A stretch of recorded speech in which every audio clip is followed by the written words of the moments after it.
بقينا اي حد متضايق من اي حد يقول عليه نرجسي. ولو واحدة على السوشيال ميديا كتبت مشكلتها نقولها لا اوعي حاسبي ده نرجسي، والنرجسي رايح النرجسي جاي، ولا حد فينا فاهم اصلا يعني ايه نرجسية.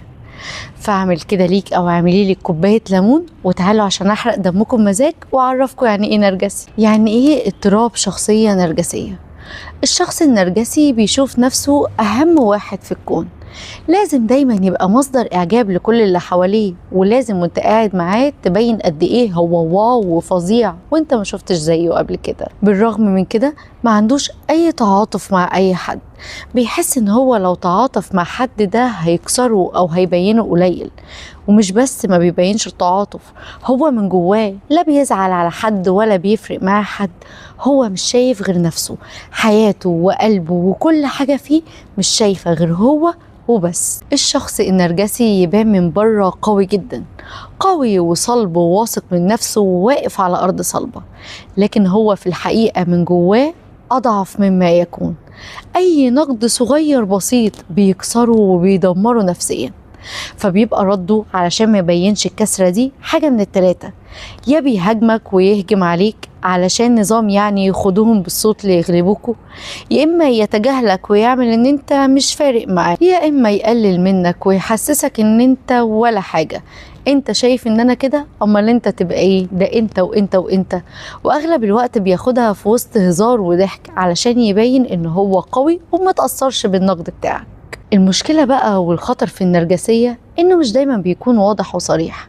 النرجسية في منها انواع، نوع بيبقى صريح وقوي وبيتكلم بصوت عالي وواضح قوي ان هو شخص نرجسي، ونوع تاني بيبقى سهن كده، نرجسي على الهادي، بيبان دايما ان هو مظلوم ومقهور ومش عارف حاجة، بس برضه لازم يبقى هو محور الكون وشادد الانتباه. علشان تبقى برنس في ان انت تكتشف النرجسي، تعال اقولك على 6 علامات اول ما تشوفهم تعرف ان الشخص اللي قدامك ده نرجسي ومش طبيعي.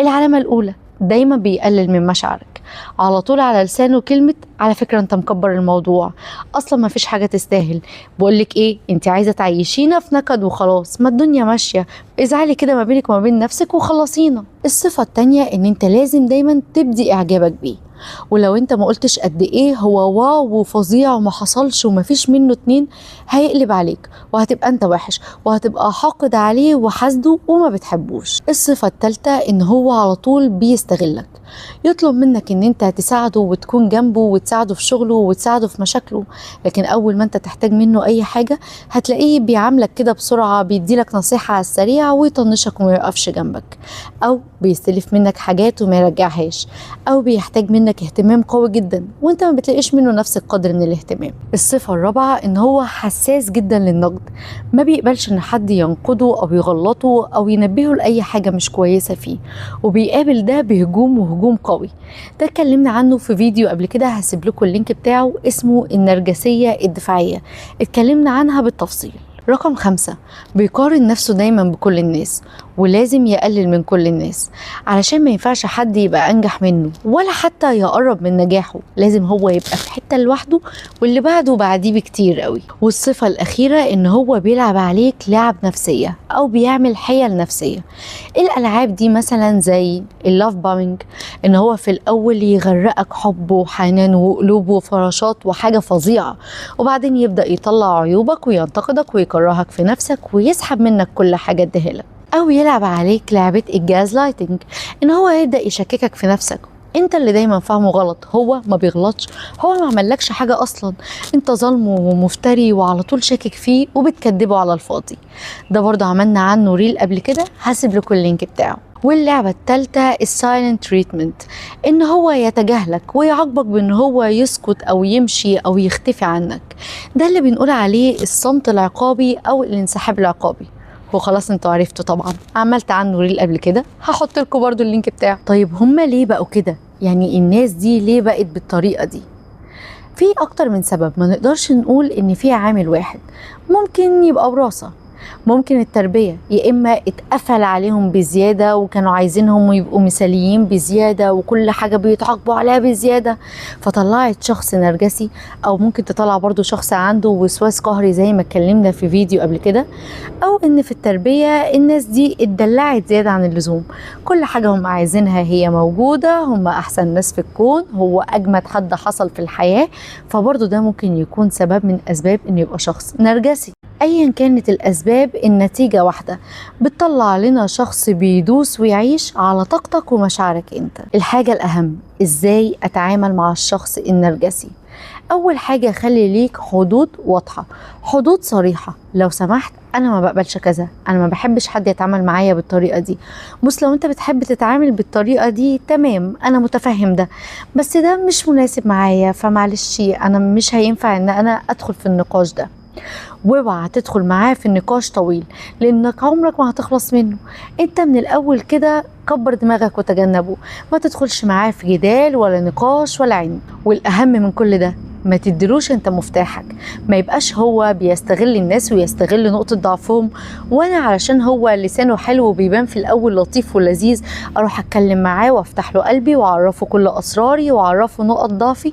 مش هيسيب حد غير لما يعرفه نقط ضعفك، بعد ما يكون استهلكك واستنزفك واستغلها ضدك وطلع عينك معاه، وهتكره اليوم اللي انت اصلا عرفته فيه. وما تخليش ثقة النرجسي قدامك تقلل ثقتك بنفسك.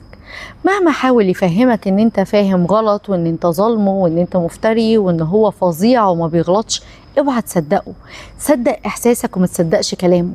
هو عامل زي الساحر، بيعرف يلعب بالكلام ويلعب بشكله ويلعب بتصرفاته، خصوصا لو هو النوع اللي احنا قلنا عليه النرجسي الخفي اللي بيبان دايما مظلوم كيوت وانت ما تقفش ان هو فيه حاجة مش طبيعية. دايما مع الشخص ده صدق احساسك، صدق قلبك، وما تصدقش اللي هو بيقوله لك. وحاول على قد ما تقدر ان انت تقلل تعامل مع الشخصية دي. اول ما تكتشف من العلامات اللي احنا قلناها قبل كده ان الشخص ده نرجسي، ابعد عنه واقطع معاه. ويا ريت لو هو حد من اهلك تتجنبه قدر الامكان، صعب تقطع معاه بس حاول ان انت تتجنبه، او على الاقل تحمي نفسك منه ان انت ما تصدقوش وما تتاثرش بيه.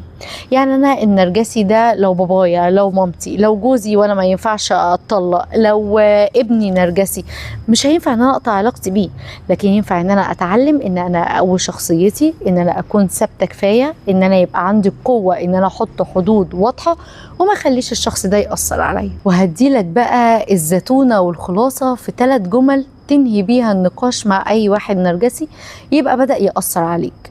الجملة الأولى: أنا مش هناقش إحساسي. يعني لما يجي يقولك أنت غلطان إنك حاسس كذا، أنت لا أنت فاهم غلط، قوله ده إحساسي، أنا مش هتناقش في إحساسي. الجملة التانية: ده قرار نهائي، الموضوع منتهي، أنا مش هفكر فيه تاني، مفيش مجال للنقاش.